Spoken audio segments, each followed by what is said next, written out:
पालेभाज्या म्हटलं की सगळ्यांनाच पालेभाज्या खाण्याचा कंटाळा येतो, पण आज आपण अशा पद्धतीची तांदूळाची चमचमीत अशी भाजी करणार आहोत.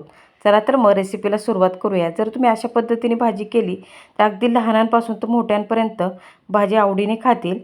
तर तुम्ही पाहू शकता मस्त अशी ताजी ताजी तांदूळाची भाजी मी निवडून घेतली आहे. एका साईडला धुवून मी निथळण्यासाठी ठेवली आहे. इथे मी फोडणीच्या साहित्याची तयारी देखील करून घेतली. हिरवी मिरची, लसूण वाटून घेतला आणि कांदा चिरून घेतला आहे. एक मध्यम आकाराचा कांदा घेतला आहे मी. एक फोडणी घालूयात. तर इथं कढई चांगली तापून घेतल्यावर यामध्ये तेल घालून थोडासा हिंग घातला आहे. वाटून घेतलेलं लसूण आणि मिरचीचं वाटण यामध्ये घालून घेऊयात. अगदी ओबडधोबडच वाटून घ्यायचं आहे, जास्त बारीक नाही वाटायचं.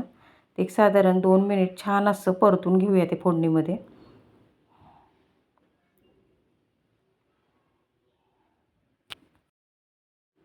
वाटण छान परतून झालं की यामध्ये बारीक चिरून घेतलेला कांदा घालूयात. एक साधारण 2 मिनिट कांदा छान असा ब्राऊन रंग येईपर्यंत परतून घ्यायचा आहे. तर कांदा आपला छान असा परतून झाला आहे. 2 मिनिटांनी आपण स्वच्छ धुवून घेतलेली भाजी यामध्ये घालून घेऊयात. तर तुम्ही पाहू शकता एकदम हिरवीगार अशी तांदूळाची भाजी मला भेटली होती. तर ही भाजी करताना काय करायचं, शक्यतो नुसती पानं घ्यायची, देठं वगैरे घ्यायची नाही. कारण ही भाजी आपण फक्त पानांचीच भाजी करतो, चिरत वगैरे नाही.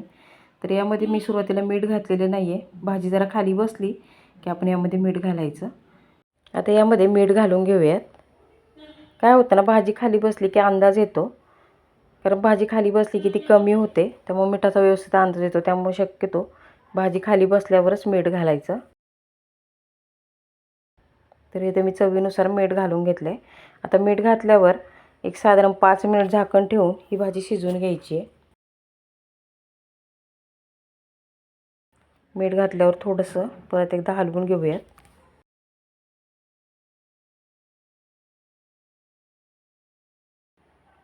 तर यावर झाकण ठेवूया.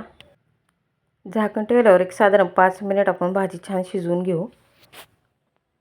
एक 5 मिनिटांनी पुन्हा झाकण काढून घेऊया. एक 5 मिनिटात ही भाजी छान शिजते. झाकण काढल्यावर पुन्हा एकदा थोडा मोठा गॅस करून भाजी छान परतून घ्यायची, जेणेकरून खाली काही ओलसरपणा राहिलेला असेल तर तो निघून जातो आणि भाजी छान अशी मस्त तयार होते. सर्विंग करून घेऊयात. तर मंडळी, तुम्हाला ही आजची रेसिपी कशी वाटली हे कमेंट बॉक्समध्ये नक्की सांगा. आणि अशा चमचमीत आणि झणझणीत रेसिपी पाहण्यासाठी कविताच रेसिपी चॅनलला नक्की नक्की सबस्क्राईब करा. तर मस्त अशी तांदूळाची भाजी आपली तयार आहे. तर मंडळी, भेटूयात पुन्हा एकदा अशीच एक नवीन रेसिपी घेऊन. तोपर्यंत धन्यवाद.